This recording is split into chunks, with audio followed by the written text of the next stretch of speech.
So, if you've spent any time online recently, maybe looking for a shirt for St. Patrick's Day or just something that, celebrates your heritage, you know what it's like. Oh, yeah. It's just, it's a huge, confusing landscape. It's full of noise.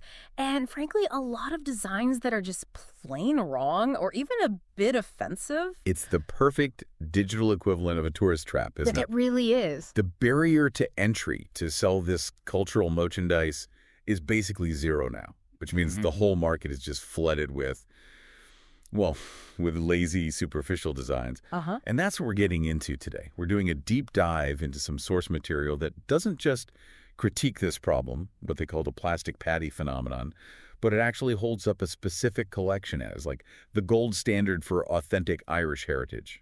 Okay, so that's our mission today. We're going to try and cut through all that noise. Right. We want to really understand the difference between, the quick commercial cliches and designs that are actually built on genuine cultural respect. We're going to unpack the specific design choices, the production choices, everything that defines authenticity here, focusing on this Irish County Crest Heritage Collection. And how it proves that detail and depth, they just beat speed every single time. To really appreciate the solution, though, we have to start with the problem. Okay, so let's unpack this. The sources, they really lay out what this plastic Paddy phenomenon looks like. It's the stuff that's, shiny, cartoonish, mass-produced, and it relies completely on cliches that just ignore the actual history and spirit of Ireland. It's that shallow visual language. Everyone in the world recognizes it, but it has zero actual cultural weight. I mean, think about the worst offenders the sources point to. Okay. The exaggerated, sometimes pretty grotesque leprechauns, the rainbows with pots of gold, which isn't even an original Irish myth. And this is a big one, the four-leaf clover. Wait, okay, hold on. I thought the four-leaf clover was Irish. What's the specific critique there? That's what most people think. But it's really a cliche of general good luck. Yeah. It has no authentic tie to Irish national identity or, spirituality. The sources are really clear on this. Well, I see. The traditional symbol, the foundational one St. Patrick used to explain the Holy Trinity, is the three-leaf shamrock. The four-leaf clover is seen by these sources as, well, largely an American kitsch invention. So when you see it on Irish merchandise, it's basically a red flag for superficiality. It's an immediate signal, yeah. And those generic designs, they were already a problem, but the sources argue it's gotten so much worse now because of automation. Oh, absolutely. We're at a point where AI-generated graphics they've turbocharged the spread of this misinformation and inaccuracy. Because it's fast. It's fast, it's cheap, but it's completely soulless. Yeah. It has no cultural intelligence. The algorithms just pull popular images, mash them together, and they almost always miss the fundamental details. And we know one of the biggest mistakes AI makes is with the Irish language itself, with Gaelish. Yes. And this is where the critique gets really granular Yeah. and really powerful. The most common linguistic error that just screams AI-generated or lazy design is leaving out the fada. And for anyone who doesn't know, the fada is that little accent mark over a vowel in Gaelish. It literally means long, and it completely changes how you say a word and what it means. Precisely. For example, if you see a county name written without the fada, you're basically mispronouncing it and disrespecting the language. Take Sean versus San. Without the fada, Sean just means old. But you add that little mark, San, and it's the name John. A native speaker sees that missing mark. It's not a typo to them. It's a total failure to even try to engage with the language and its history. Wow, that's a fascinating detail. So that one missing accent mark tells you the whole story, a quick, cheap production with zero cultural oversight. It's the ultimate sign of disregard. Yeah. It just says, this was made by someone who doesn't know and doesn't care about Irish history, tradition, or pride. So, okay, if that's the baseline, the soulless, inaccurate, machine-made slop, how does this Irish County Crest collection position itself as the real solution? By doing the absolute opposite in every way. Authenticity, for them, it starts with this incredible commitment to comprehensive representation. The source material makes a huge deal about this collection not being piecemeal. It's a complete series of 32 designs. Wait, did you say 32? That's every single county in Ireland, north and south. Every single one. Isn't that, that sounds incredibly difficult, almost commercially risky, right? Wouldn't it be so much easier to just focus on Dublin, Cork, maybe Kerry, the famous ones? And that's exactly where the cultural statement is. That's why the sources praise this approach so much. It's the ultimate test of authenticity. Right. Anybody can make a design for Galway. But when you commit to making one for Roscommon or Longford or Leitrim, You're making a statement. You're saying every part of the island, every county's history, and every person's local pride matters equally. I see. So the scope of the project is itself the first layer of authenticity. It's a cultural declaration, not just a set of designs. Exactly. And then you look at the aesthetic. The collection completely rejects that shiny, new, mass-produced look.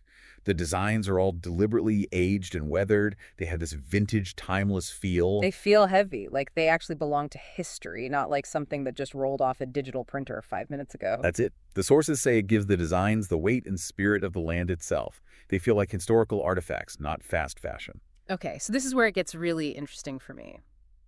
The symbolic precision. Let's dive into the actual components. What's at the heart of each design? At the center of every one is the county crest, represented faithfully.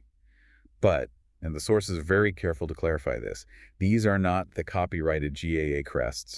From the Gaelic Athletic Association. Right, those are legally protected. These are general practice symbols for the county, rendered with a ton of care to honor the area's identity, but without stepping on any legal toes. It shows real thoughtfulness. So they're walking a very fine line there between respect for heritage and respect for copyright. That's a distinction most of those mass producers wouldn't even think about. Not for a second. And that same commitment goes for the other symbols. You have the national flags on either side of the crest, and tying back to what we said earlier, the shamrock. Let me guess. 3 leaves. Always the 3-leaf version. There is zero room for the 4-leaf clover cliche here. And the sources stress that this tiny detail, 3 leaves versus 4, is a huge marker of true cultural literacy. And we have to circle back to the language, the linguistic accuracy. That seems to be the highest bar this collection sets. It really is. The county name is right there in both English and Gaelic, and critically, every single fada is in the right place. Wow. The amount of effort to ensure that consistency across all 32 designs, you can't overstate it, especially when an algorithm would just skip it. This honors the language in a way that anyone who knows Gaelic will see immediately. That level of care is really something. And what about the overall aesthetic? What pulls that vintage look together? It's the finishing touches. They use these classic, almost tattoo-inspired elements, decorative flourishes, scrolls, bold framing. They don't distract from the crest. They just ground it in this timeless tradition. It makes it look like something a sailor or a soldier might have had a century ago. That's a phenomenal breakdown of the design side.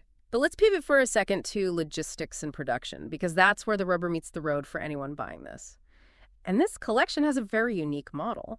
It does. Why design it in Ireland but then print it somewhere else? That sounds really complicated. It sounds counterintuitive, I know, but the sources argue it's worth it because it solves a bunch of modern problems. Yeah. So the designs are conceived in Ireland, right? That's where the cultural knowledge is. Yeah. But the actual T-shirts are printed locally in the buyer's region. So in the United States, Canada, Australia, the EU, or the UK? Exactly. So if you're ordering a shirt in Germany, it's printed right there in the EU. It's not being shipped across the Atlantic from Dublin.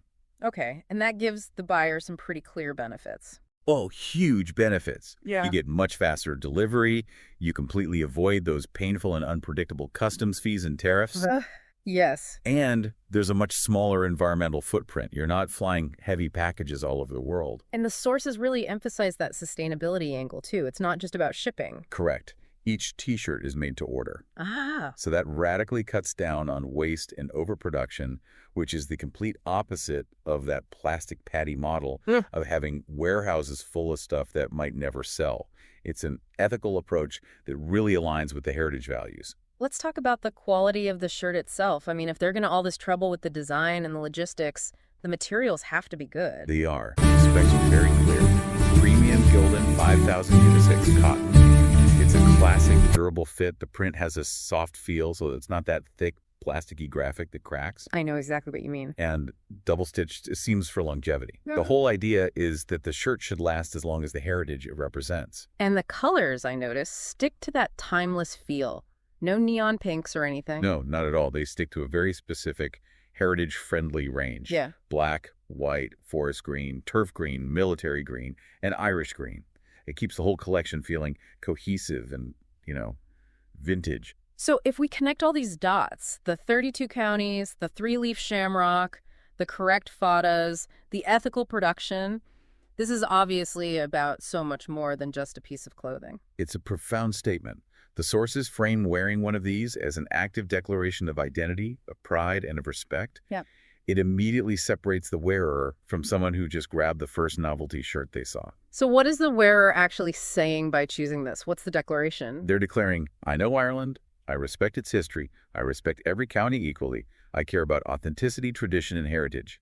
It's a filter, in a way. The person wearing it is actively saying, I choose meaning and quality over speed and cheapness.